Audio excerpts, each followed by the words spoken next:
Hi, this is Malcolm Nance, and if you are watching this show, then you are where you're supposed to be because this is the Black Man Spy Morning Podcast, U.S. Iran War, day 26 of War 2.0, day 161 of this crisis since the United States and Israel did a joint combined attack against the Iranians. So we have been at this now for 161 days. And good morning to all of you who are coming up on the feed. Let me say hello to Jacob Carsbo, Danish intelligence officer, extraordinaire. Right? You're just not some I've been ordinary. upgraded, man. That's good. That's good. I just noticed we had Arizona in the house, and it just reminded me. I haven't traveled around a whole lot in Arizona, but I have been a little bit around northern Arizona, and I remember this sign outside of a gas station. It says "Guns, Beer, Ammo." Guns, beer, and what? What was the last one? Ammo. Ammo. Yeah. Well, you're talking like this is some extraordinary thing. Look at the shirt. Look at the shirt that Malcolm is wearing. Oh, I'm going to talk about this shirt. Don't worry about this shirt. We're going to talk about this shirt in a short bit. But because we are talking about the Houthis today are on the attack. And this shirt, the Toyota thing is very near and dear to my heart. There's a whole history about it. We'll get around to that. Also with us is Wajeeh, the now validated gay lion, because he did a podcast with my friend Dexter Ingram. And he's like, I feel seen. I'm like, bitch, you've been seen for 160 days. I just said it was nice to have someone like him agree with me on almost everything I said. I agree with you on everything. It's another thing when it's just co-host, but if it's old Dexter, well, now I'm validated. God Almighty, I did tell my husband from day one that I was very validated that you had me on the show. Yes, I did say that. Everyone is coming up in the chat. They're all saying it was a great show. It was Dexter's more than awesome. Everyone should subscribe to him and you to get you your passport, your U.S. citizenship. Hey, good. I'm glad. Well, we'll have you and Dexter on, and you can invite me so I can get some of that validation wash. Extra more validation is always that's good, amazing. man. Hold it. I need more a call. validation. More validation. It's always validation. Good. That requires another love you, Malcolm. espresso. I love you, Malcolm. You're a good friend. I'm sorry. let me get back onto because I am grinding a double espresso is grinding out right now. Wow. Okay. Well, I feel now that you're validated, then that validates me and Jacob. All right, because by extension, we know you. So wow. I feel better about that. What is that? Cheese grummet. So, okay. Somebody says, I like that. They said Black Men Spy is one of the best podcasts on this war. That is correct. Because not only do we give it to you exactly actually how we brief in the intelligence community in the morning, and you get all of the hidden behind the cipher locked door jokes that we make in this community. You get it across three different spectrums from many, different perspectives. So that being said, somebody wants to see your coffee mug, Wajeeh. Oh, it's the genie mug.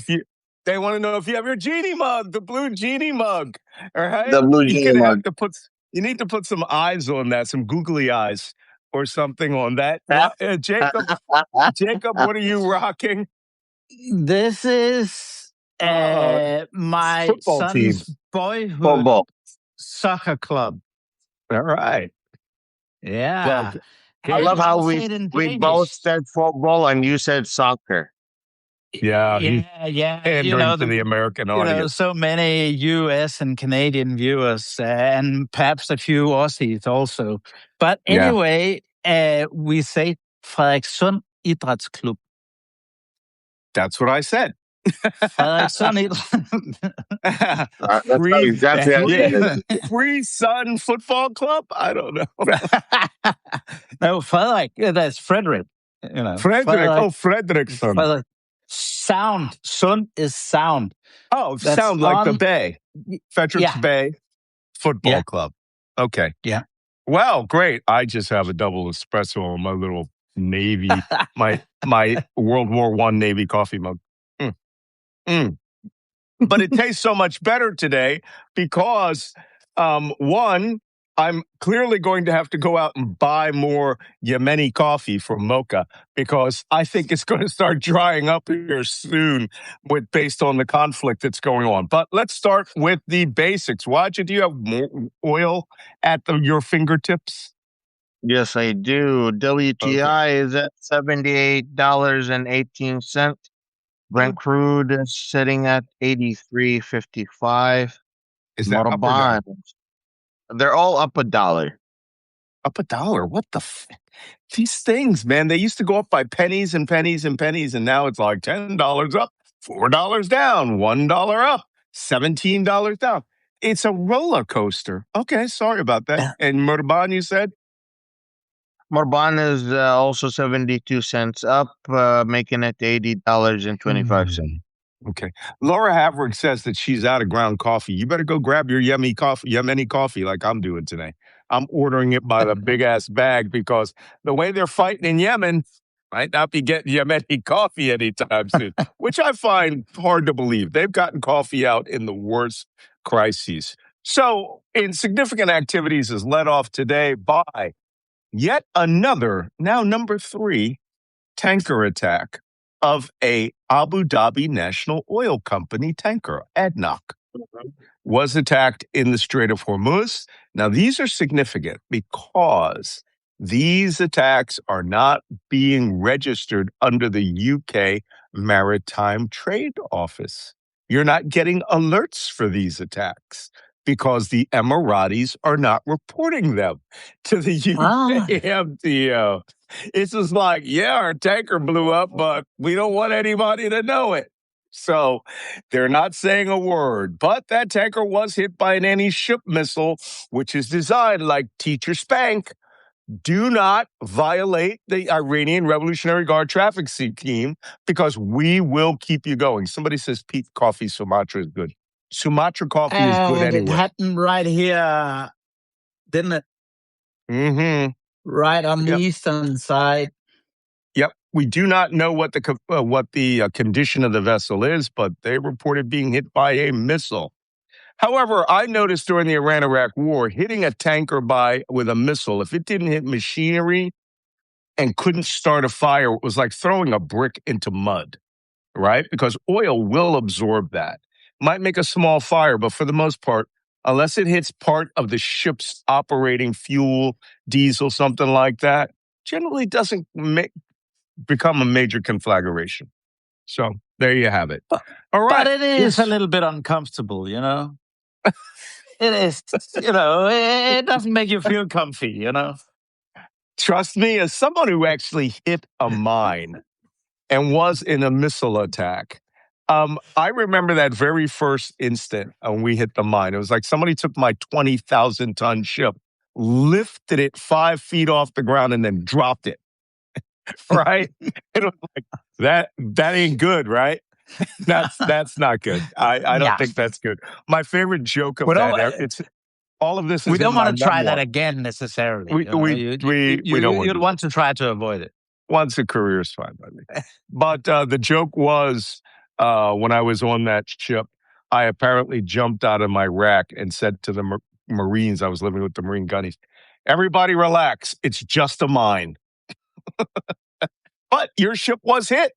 Getting hit ain't good. You know why? The eye of Sauron is on you. That means they know who you are, they know where you are, and maybe there's a second missile. That's another T-shirt. Everybody relax. It's just a mine. Yeah, you should make that a t-shirt. That's chapter 8 of my book, the little old ladies who destroyed Iran. A true story. As we say, it's a kiss of wakaiya. I was about to say it must be very comfortable Rolls Royce to drive, just riding over a mine. No. So, okay, listen, let's move on. General Dan Payne, chairman of the Joint Chiefs of Staff, apparently was quoted today in an article that is likely to get him fired, right? Which is what they do. He emphasized at the Camp David weekend conference when Trump was trying to decide on whether to decimate Iran or not, to quote, find an off ramp. Cut it out. Find an off ramp. That is what the chairman of the Joint Chiefs of Staff told the president, General Dan Raisin Kane. Find an off ramp. It will backfire. Because he said all military options we present to you will backfire. Now, I don't know if he was talking into his coffee cup at the time or whether he actually had the nuts to stand up. It's not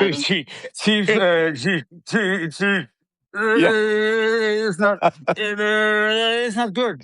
Yeah, that's not good. You know, it reminds me. It's Gene Wilder in Willy Wonka, right? When the fat kid is leaning over and drinking face first out of the river of chocolate, and Gene Wilder goes like this. He goes, "No, don't stop." No, don't stop. Right? That was his warning. Right into his head, turned his head, because he wanted to see that fat motherfucker run. And that's exactly what is happening here. General Kane was like, yeah, we shouldn't do that. That's not a good idea. That's not a good idea. What's that? As General Kane, is Trump raging about it, right? Is that Trump with his new rug? Augustus no, that's just Trump with him always. He likes to practice. You're fired. Somebody here, Mike says the name of the child in the Willy Wonka was Augustus Gloop, the German, the fat German kid. Right? Somebody, Nancy Berman says Roald Dahl never liked children. Yeah, that's very true. So, wait, stop. Or find an off ramp. That's apparently how General Kane said it, but he said all military options, air, sea, and ground, will backfire. And I did an assessment of that. I listened to Professor Robert Pape, who was on a fire. I mean, that guy, he spent 40 years planning this attack, and he knew the limits of it. And one of the things that he assessed was, hey, Trump has no options if he wants to escalate, except to go to ground forces. No options. He is out of options, right? So somebody says, who's going to be the new chairman of the Joint Chiefs of Staff? Well, we know who that is. Marco Rubio. Right? He wears everybody's hat, right? Little Marco. This war has shown us the limits of air power. There is no amount of bombing we could do to Iran that would change its ability to bend to our will. There is no amount of limit bombing. And we've been saying that for 150 days, or more than 150 days. 150. So 160. It took us at least a day to get to that, right? Yeah, 160. Okay. Yeah. Next, naval power. The Strait of Hormuz has shown that naval power, we have reached the limit. Now, I'm going to tell you why we have reached the limit of naval power in the Persian Gulf. Because we do not have the correct amount of vessels. We have, other than one more aircraft carrier, we actually have less vessels in the Persian Gulf than we had off of Venezuela, if you can believe that. We have no capacity to sweep mines other than these tiny little remote boats that they've been running back and forward. Right? We have... One of our viewers put up Mike Flynn for chairman of the Joint Chiefs. Oh, don't laugh. Don't laugh. You want to talk about a military that will go in rebellion, though? We were like, fuck it. No, we're not listening to that bitch's orders. And you got to be, and he also has to be confirmed. He's a nut. He's a mental nut. He worked they were suspected that GRU, Russian intelligence, flipped him. Yeah. Right? He sat next to Putin for $40,000. It's like, bro, how are you in the U.S. intelligence community and not knowing what the image of you literally sitting at the right hand of Vladimir Putin would look like to the rest of the Russians? He was national security advisor. You are in our pocket, right? He didn't even make it to national security advisor, remember? He had a scandal communicating with the Russians. Was it before he even... before. He was... somebody said they'll make Tulsi Gabbard now. We need someone like General Powell. Powell. Colin Powell? Powell. Yeah, we need someone like Powell. No, but he's too old, but we need someone like him. Colin Powell's dead. He passed away a few years ago. We need someone like him. We need someone like him. No, you don't. Here's why you're not getting a guy like General Powell. He had honor, integrity, experience, qualified for the job, and was a black guy. Okay, who spoke Yiddish. None of yous is getting a Colin Powell in this one. They want a white guy without integrity, out experience, uncompromised. Fucking Pete Hegseth's probably going to choose one of his drinking buddies from the bar, right? Yeah. And you're never going to get that guy. It'll be some guy who is 100% psychopath to Trump, who will tell him we can win the war if you put me in the job. But he understood the military capability. I agree with you. I'm just thinking with my head. I know, I'm not. Stop that. That's not allowed in the Trump administration. You and that common sense. You had better stop applying. My headphone died. Let me watch it. It's like the joke. Can you hear us? I don't know whether he can hear us. It's like the joke where somebody says, I'm starting to figure out that common sense ain't all that common. It's gone. It's gone. It's gone. Watch. Did you hear that joke I made?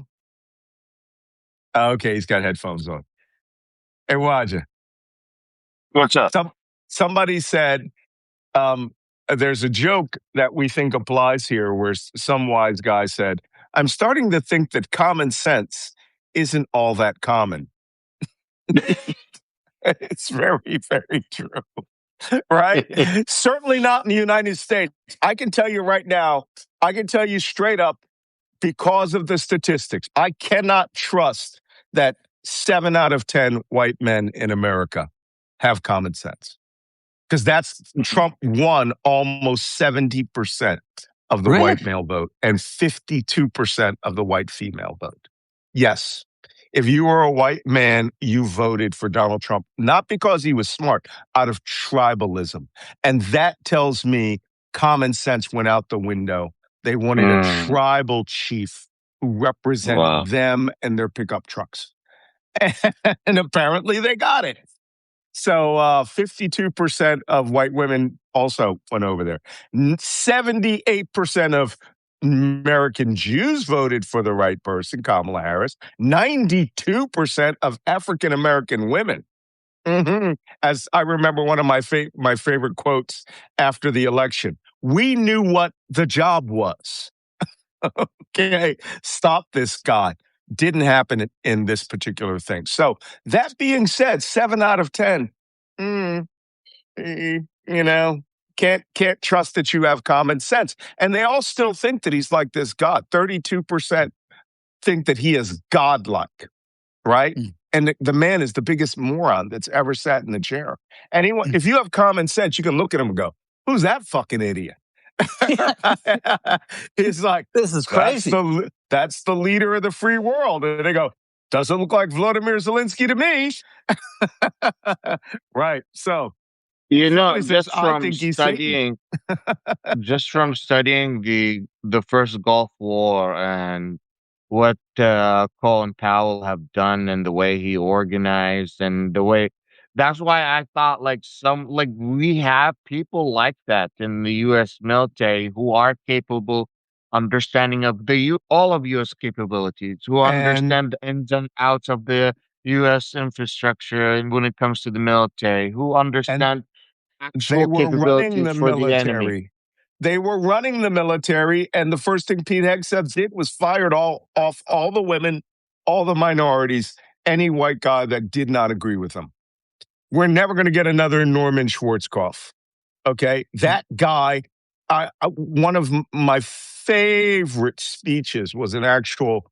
I saw an Army Navy Day um, advertisement. You know, when the Army Navy game plays, they do these advertisements. And the Army made up an advertisement for the soldiers called Competence and Character. And it had Schwarzkopf giving a speech saying, you know, where are the MacArthurs? Where are the Pattons? Where are the leaders of tomorrow? And he says, you have to have two characteristics, competence and character. And character Mhm. means integrity. Character means the ability to tell the truth, all those things. These guys aren't there. They don't have No, the competence. They don't have the character. They're thieves. I mean, these people literally are committing crimes. Trump is Yep. so mad that the Supreme Court upheld the Constitution, the Oh 14th my God. Amendment, that yesterday he just made up new rules to eliminate having children in America, giving you citizenship. Just made it up. And it's like, dude, it's he in the believes Constitution. he doesn't give two fucks about the Constitution. You can just stop that Constitution talk. He said it himself. He said it himself. What was that great quote where he said, it's not breaking the law if you're saving the nation? Wow. That's what he said. He actually said that. It's not against the Wow. law if you're saving the nation. Yeah, I heard somebody burn 6 million Jews Yeah. and millions of Soviet Mhm. troops. You know, one of the surprising things that I learned when I first went to, not Auschwitz, I went to Dachau. That was the first concentration camp I came to. They worked the Jews to death, and there were two types of camps: work camps, Arbeiterlager, and then extermination camps, right? And but for Soviet soldiers at Dachau, you were immediately taken to the firing squad wall and executed. Yeah. Right? So that's how you lost millions of Soviet soldiers, not to mention all the Germans who died. But Trump, if he got it into his mind, he would do it because he believes it's not Breaking against the law. What's breaking? Make vessel it was really struck breaking off of news. the coast of Oman. Wait, how many hours ago was that? Because it 40 seconds ago. might have been an ADNOC tanker. 40 Another seconds ago. ADNOC. Okay, check it out. UK Maritime Trade Operation says it has received a report of a vessel being struck about 18 nautical miles off So of it's the UK. coast of Oman. Okay, well, and there's another one. Let's see if they're trying to get everyone's get the Omanis focused on a deal. Okay, so as I was saying, let me finish off with this General Kane thing. The U.S., the only thing U.S. hasn't done is shown its ability to project ground power. If that happens, it would take, I know personally, 6 months to move the U.S. Army to where exactly would you invade Iran from? Kuwait? The Kuwaitis, I don't think will let you do it. Iraq? We'd have to fight the Iraqis again to do it. You're going to do an amphibious operation from where? Turkey? From UAE? How are you going to do it? And by the way, you would literally have to do a World War II or Normandy style amphibious landing. And you know where you would land? You would land at Chabahar, Konarak, Bandar Ijask, and Sirak. And then you would have to fight your way up around the arch to take the city of 700,000 people in Bandar Abbas And then, I mean, just madness. And this is what General Kane told him. You don't have it. The Wall Street Journal said that that the Iranians are seeing now they have the ability to kick the Americans out of the Persian Gulf permanently by using the Mhm. Strait of Hormuz. U.S. forces not allowed. Israelis not allowed. U.S. flagged companies that don't pay us compensation not allowed. U.S. registered ships that are owned by Americans, if you don't pay us, not allowed. So that's an interesting article where they were just essentially saying this war has given Iran something it couldn't get for 47 years. And Well, it got it these in the are negotiations. indications. These are indications from the Iranian side. Yesterday, we had an indication from the Saudi side.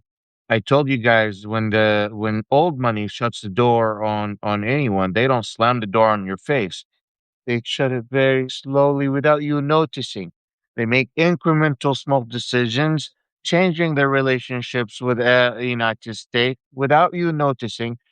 They signed an agreement with Pakistan and Turkey yesterday, and that is one next step for the American bases to be kicked out of the kingdom at some point. Yep. Yeah. I see there's a lot of debate also whether, is this legal under international law, etc., etc. And I even saw one academic argue that the Iranians are using the same arguments as Putin did when he invaded Ukraine, etc., etc. But Mhm. no, it's not really, because what the Iranians will say and what is correct, they were attacked.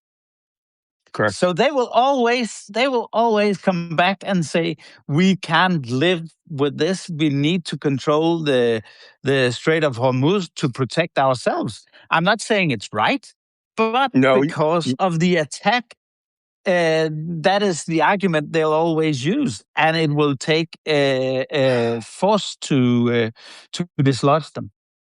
you know what? You're absolutely correct. You have earned yourself a orange ginger snap cookie, which I will eat for you.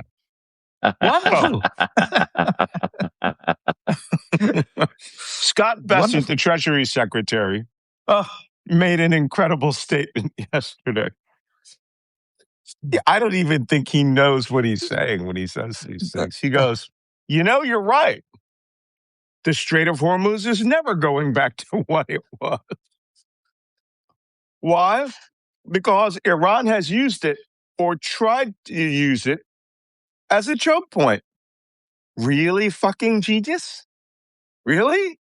I appreciate you telling me that. I mean, this is the Like we Treasury haven't Secretary, like ladies the and gentlemen. world hasn't discovered that yet. Holy cow. This is the fucking brain trust You can that is ask a running this. child in first grade what's happening in the Strait of Hormuz at this point, and they'll be like, "Well, you see, Iran is stopping the whole world from any ships passing through." You literally could ask any first grader in the United States at the moment, and they'll tell you that. I'm not joking, because everyone knows about it. Everyone knows about it.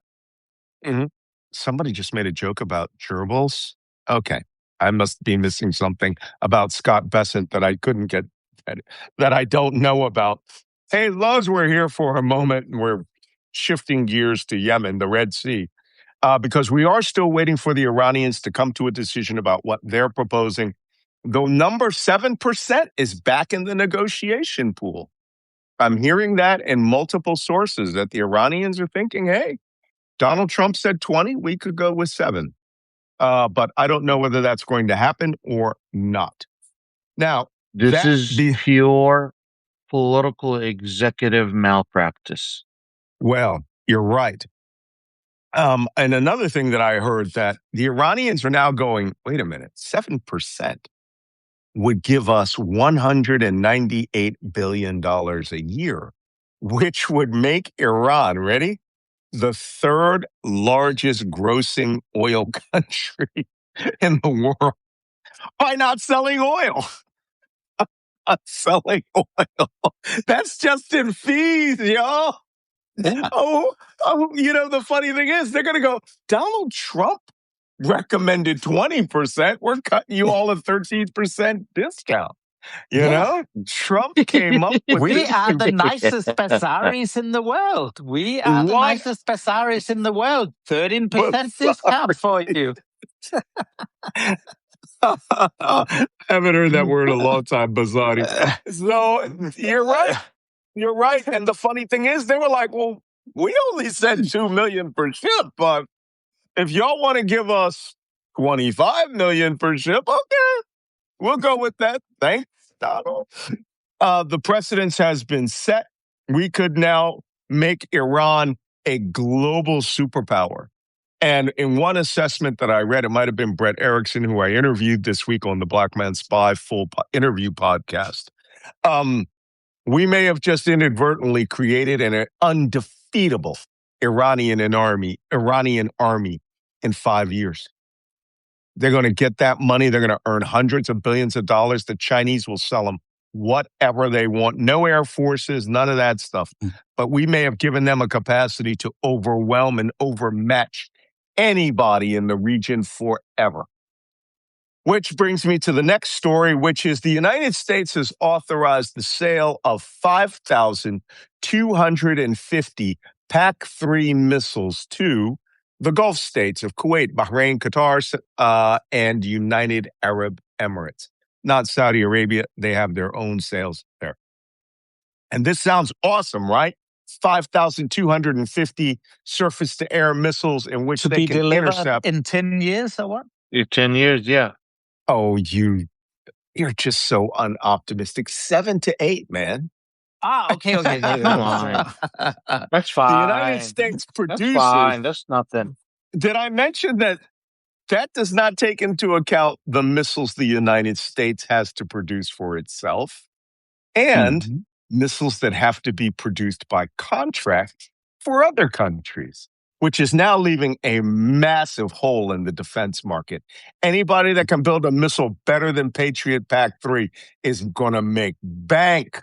And that right now is the SAMP-T missile that is made by the French.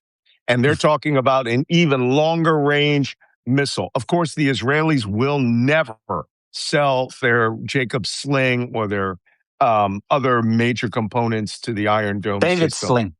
David Sling. Sorry. Thank you. Jacob's louder. I'm Jacob. David Sling. And you've got a sling. I'm Jacob. I've got the red screwdriver.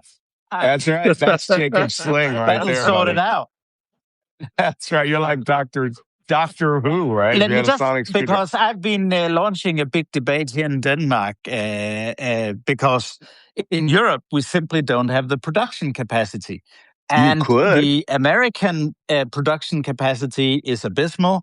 The missiles used in the Middle East is 2 years worth of production under the current production capacity. But that'll be upscaled to, I think it'll be upscaled by 2.5 times to 2,000 a year. But that is only in 2033. They better crash Jacob, the program.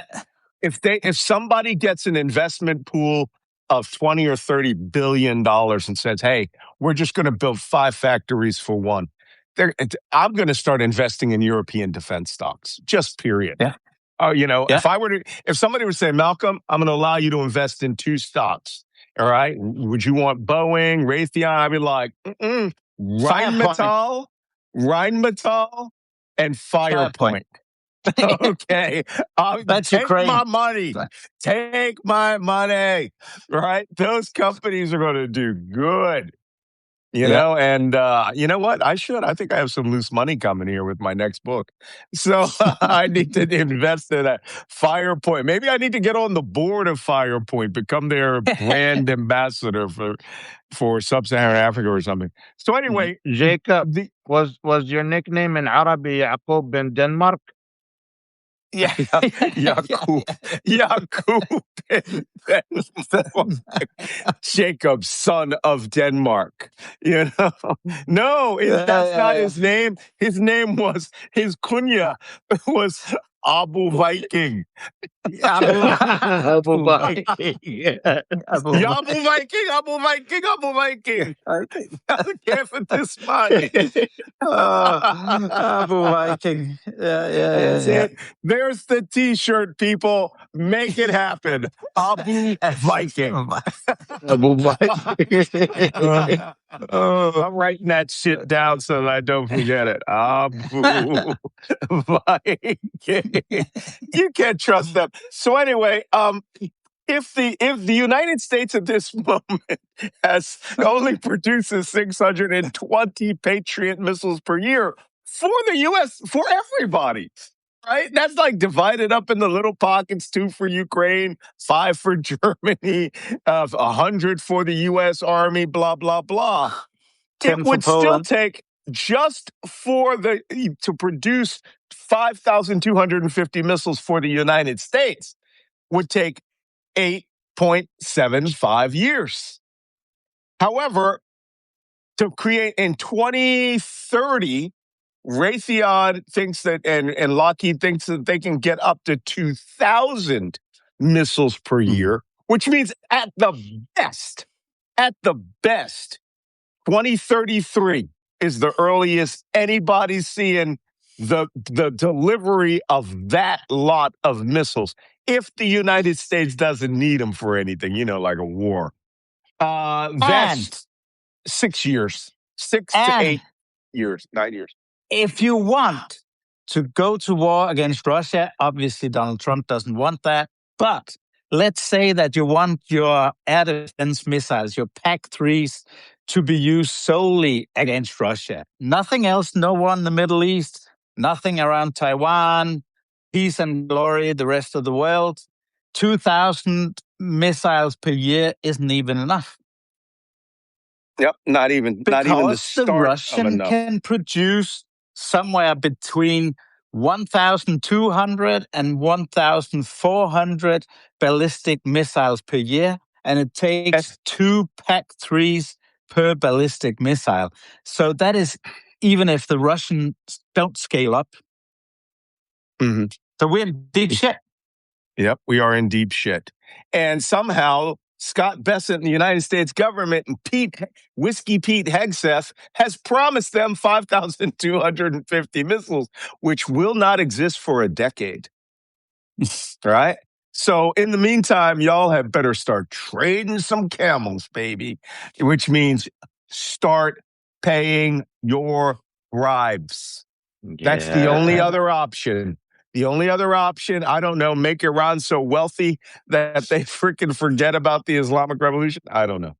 Okay, let's move on to Yemen. I know we're going a little long here today. And that's why I have this T-shirt. For those of you who can't read this T-shirt, this was a gift from a friend of mine who knew a little bit about my history. Toyota for regime change From on a her budget. on the budget. And this is, as you know, that's the Toyota 70 model, right? Pickup truck used everywhere. And it is the universal symbol of, hey, these guys are my proxies. So I have a history with this truck because the Toyota wars of the 1980s occurred in Chad. And I think the fourth chapter, my second operational chapter when I was in the intelligence community, when I was at NSA, I did a lot with Chad. And let's just say, been there, done that, now got the T-shirt. And there were Chad activities is right here, west of Sudan. and south of Libya. Because at the time... And Libya is here, south of Libya. I don't have a map of these things because this is not scripted. Yeah, I can tell our listeners. I can show you. Actually, have if my I'd Google known, Earth I would have had a map, of course. So anyway, long story very short, I did a lot of time on the Chad mission. And back when Gaddafi was trying to take over a section of northern Chad called the Aouzou Strip.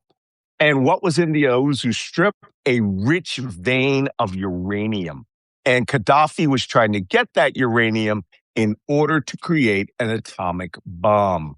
So for those of you who weren't involved back then, it was one of those things where you're like, the fuck were you doing in Chad or in or around or near Chad, wherever it was I was, right? Didn't he also Uh, hire a lot of militias from Chad? who? Gaddafi? Gaddafi? No, Yeah. no, he didn't Oh. have Chadians. It was the Chadians who kicked his ass. Okay. But He put many the Tuaregs entire, from Mali. He Oh, recruited maybe. many maybe Tuaregs from, from Mali. oh, you're talking about the Arab Legion. Oh boy, I got something in That's my right. in Yeah. my case from the Arab Legion. All of those guys, one, they sucked. Two, they were there for a paycheck. Muammar Gaddafi created his own internal guerrilla force called the Arab Legion, right? Yeah, that's what I was asking And about. these guys were all contractors, soldiers from Mali, Sudan, Mauritania, wherever. And you had to be an Arab and you had to come join this military force. Not very good, especially when the shooting started, right? Then they were like, okay, we're out of here. But they were a component of the Libyan Arab Army, right? The LAA. So when they invaded Chad in northern Chad to get the Aouzou Strip, they just decided, well, it would be easier for us to hold this country and its riches by invading further down into Chad. And they established their anti government forces supporting Chadians who were backed by Gaddafi against the local forces who were there called the Gunt, Gunt. And they were backed out of Nejdmina, Chad, by the French. And the French sent a special mission of French foreign legionnaires and paratroopers down there to help the Gunt attack Gaddafi's forces, who were headquartered in my altogether still favoritely named place on this planet, right? I wish I had a t-shirt. Wadi Doum. Wadi Dum. Wadi Mm-hmm. Doum. And we spelled it in all of our reports, Doom. It was Doum, Wadi Doum. And boy, did Gaddafi get his ass handed to him at Wadi Doum. But long story very short, the force that handed them his ass at Wadi Doum was a French-backed force of the GUNT forces, and the French put them in Toyota 70 pickup trucks like this. And the French bought hundreds of them. And these trucks turned out to be brilliant. I mean, they were the workhorse of the entire war. The war would later become called the Toyota War. And I was neck as deep in the Toyota War. And you have to read the memoir. I don't want to spoil that chapter for anybody. It's A, hilarious. B, shitloads of Libyans got killed in that story. If Right? the Arabs had a Trump version, it would have been Al Gaddafi. Wait, Yeah. if the Arabs had a version, of Trump? Yeah, Yeah. yeah, It would have been Al Gaddafi. absolutely. Or Idi Yeah. Amin. Idi Amin wasn't an Arab, though. He's an But African. he wasn't But Arab. Gaddafi is definitely the most Trumpian of all of them. I don't know. Saddam's got a little bit of an edge on him, though. But Saddam was more ruthless Yeah. than Gaddafi. Saddam was ruthless, but he was at least strategic. Gaddafi was as random as Trump. Yeah. That's the reality, and I'm whatever came on his head happened. Yeah. So I'm looking at the Wikipedia page. Somebody needs to fix this. They're saying the Toyota War is what took place in 1987 on the Libyan and Chad border. Not at all. It started in 85, deep down in central Chad.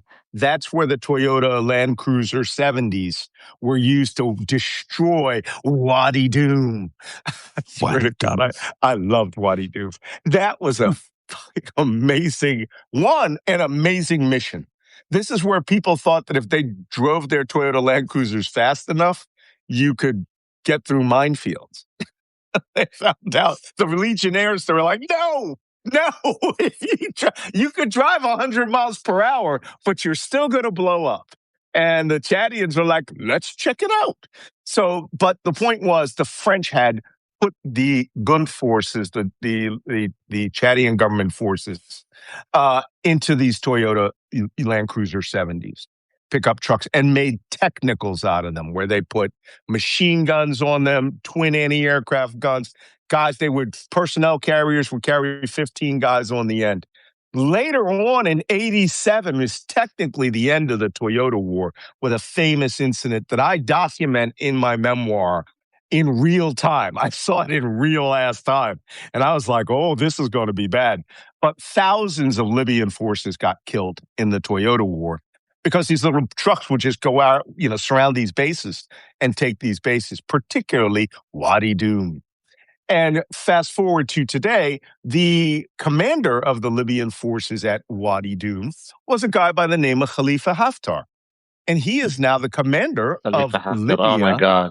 of Western Libya, propped up by the United Arab Emirates and Egypt. And as one guy told me when I was, who? Haftar. No, Haftar, and what's the other guy who's fighting? I don't know. The guy out of Tripoli, they're backed by Turkey. That place has been split in half. They may as well make East Libya, West Libya at this point. But Haftar and I have this little history.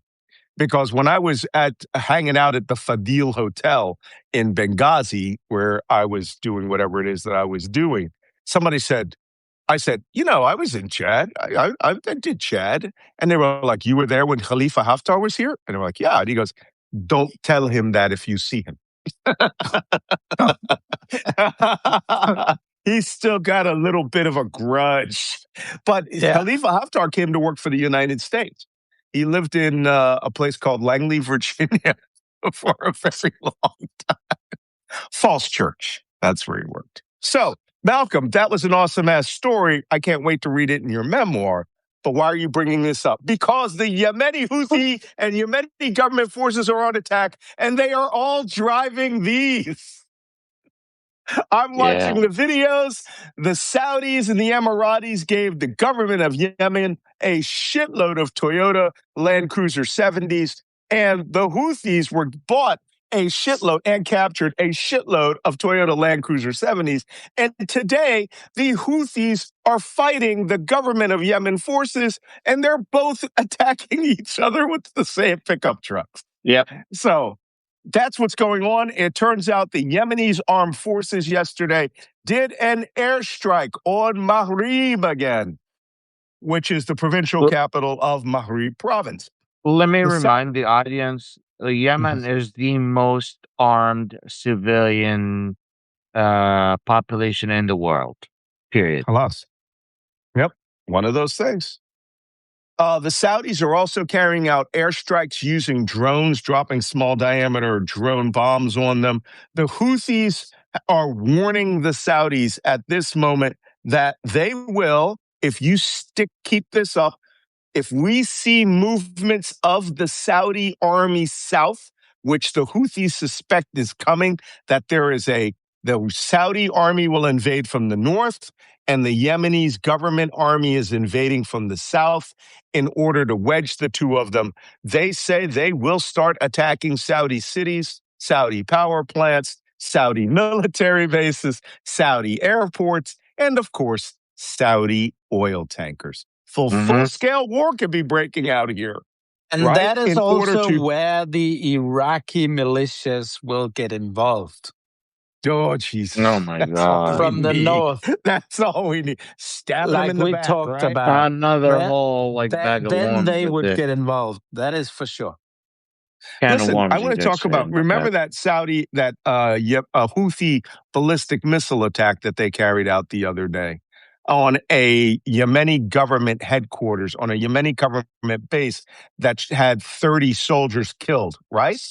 Well, apparently it was a command and control bunker for the Yemeni army, the entire army. Well, Malcolm, how do you know that?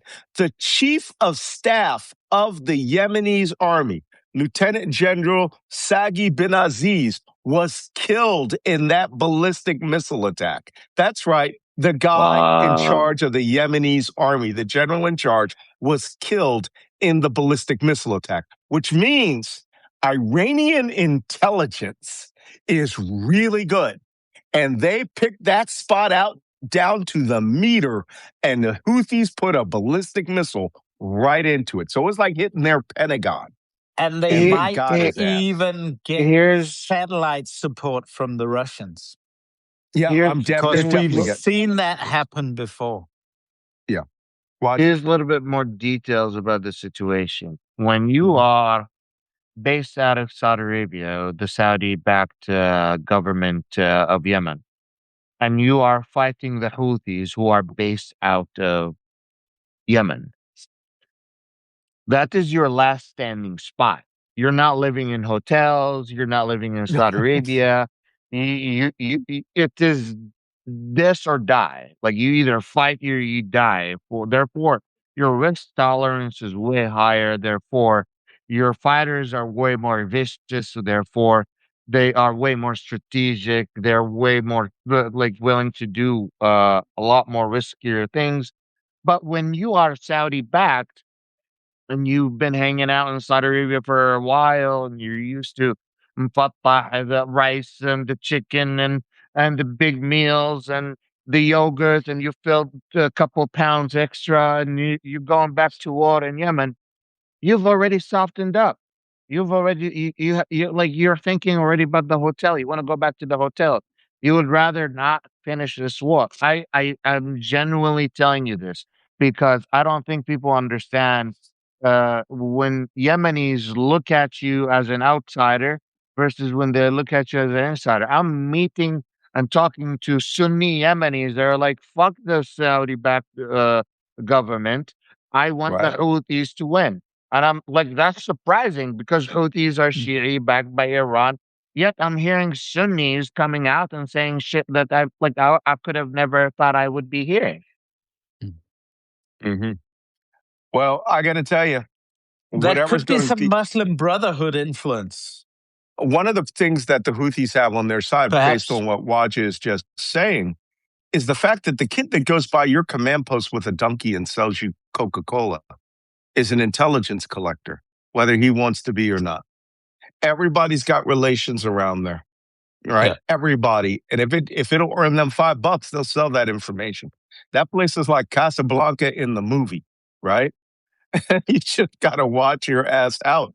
And the Saudis don't seem to understand that unless they mobilize the entirety of the Saudi National Guard and the Saudi army and invade down there with every man, Hmm. 250,000 men, and occupy every inch and then kill every Houthi, you ain't getting any peace down there. And I got to tell you Exactly. something. I'm starting to get the impression that Stephen Miller, Marco Rubio, and Pete Hegseth are whispering in the Saudis' ears, "Hey, you need to invade from the north while we get the Yemenis to invade from the south."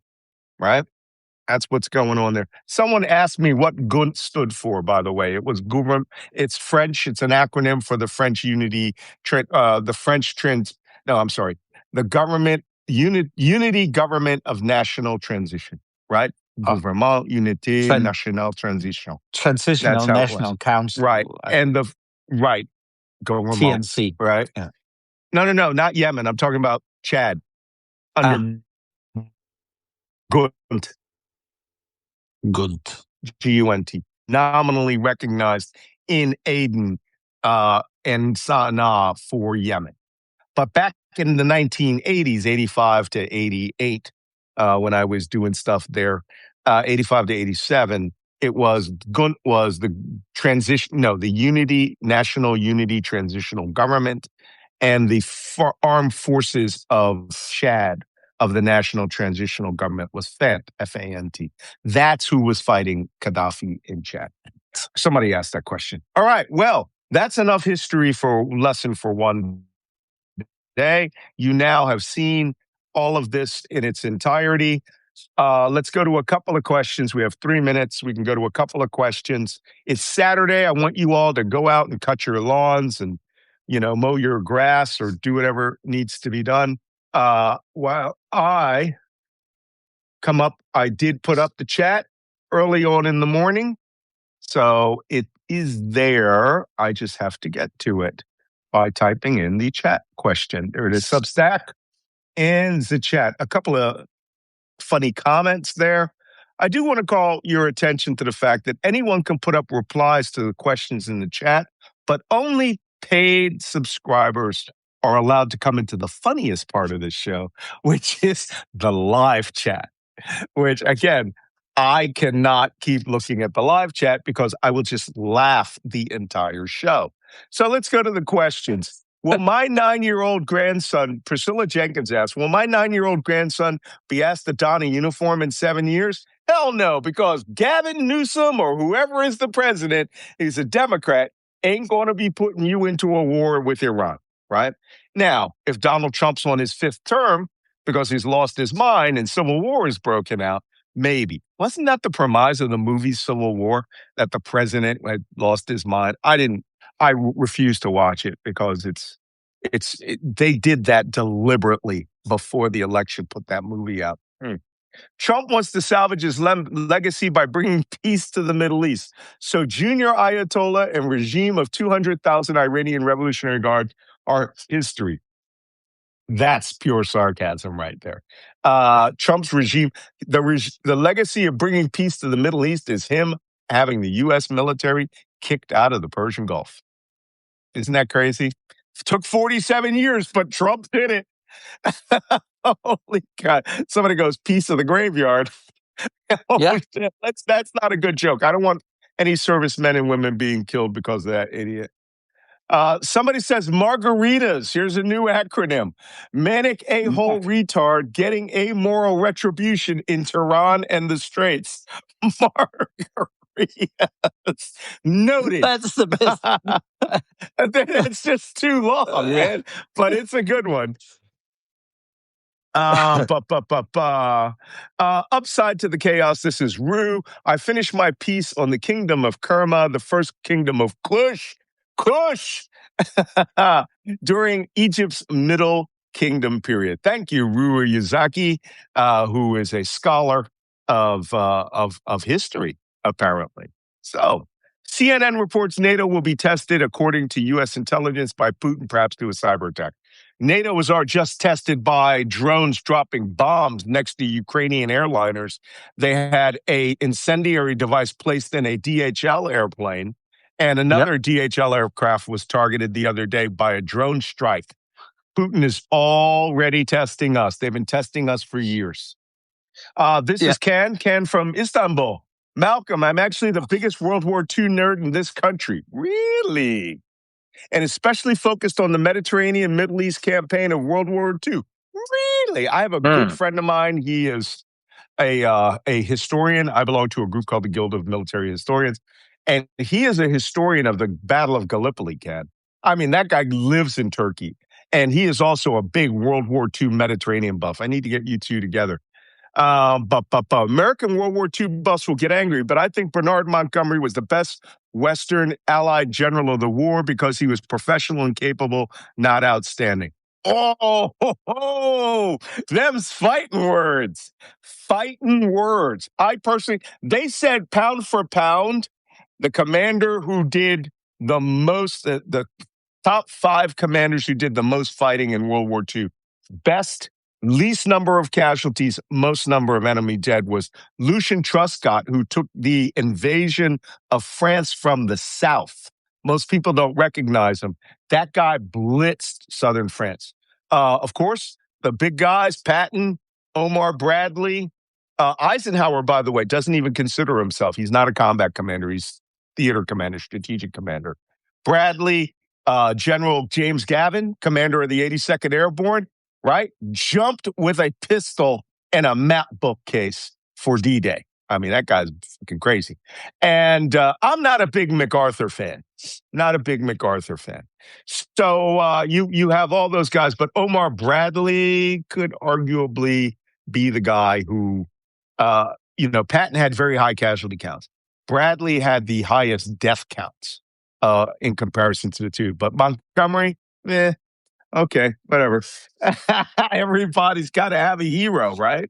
Look, I'm spending my entire life now studying the history of special operations and Jedburghs and things like that in World War II, the SOE, the SAS, the Long Range Desert Group, Popsky's Private Army, all these crazy hybrid groups that were operating behind lines. Wait, somebody said no to Gavin. He's sneaking around trying to help the tech. Hey, that's not a modern Gavin. We're talking about the guy who jumped into Normandy in World War II.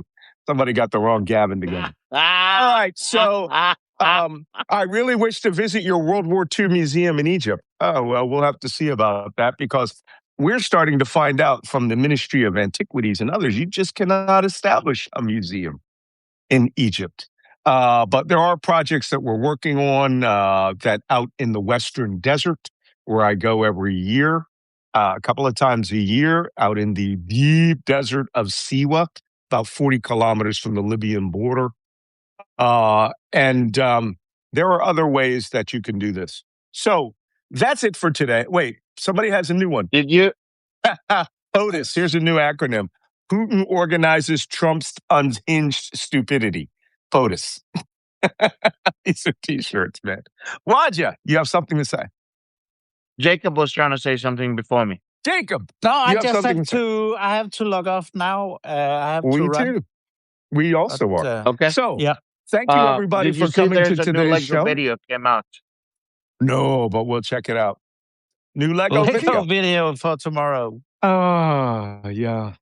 Okay, Check guys. it out. It's Thank on you my for profile. And if you haven't become a paid subscriber, please consider becoming a paid subscriber. Yes. Okay. Thank you for coming to today's episode of Black Man Spy. If you're watching this on YouTube, you've already missed it. And I am very late in turning around the YouTube video because it takes time to process through Substack before it automatically uploads to YouTube. So you guys be patient. I will see you all tomorrow. Let's hope we have a nice, quiet weekend. All right? Take care, Wajeeh. Take care, Jacob. See you all See tomorrow. ya. Thank you so much for having me. Bye-bye.